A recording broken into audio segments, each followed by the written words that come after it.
Hi, I'm Barbara Johnson. In this chapter, we look at quadratic equations. We also look at quadratic functions and graphs of quadratic functions.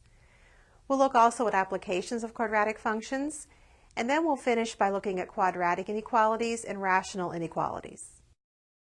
Solve 25x squared minus 7 equals 0. This equation only has an x squared term, so we'll solve it by adding 7 to both sides, dividing both sides by 25, which gives us x squared equals 7 over 25. Since we only have an x squared term, we can use the principle of square roots.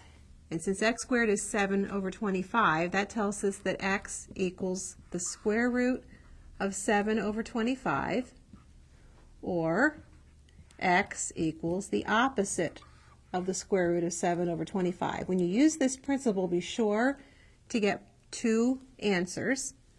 We can take the square root of the denominator separately, which would give us x equals the square root of 7 over the square root of 25, which is 5, or x equals the opposite of the square root of 7 over 5.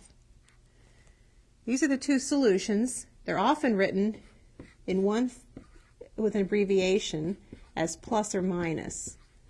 So we can say the solutions are plus or minus the square root of 7 over 5.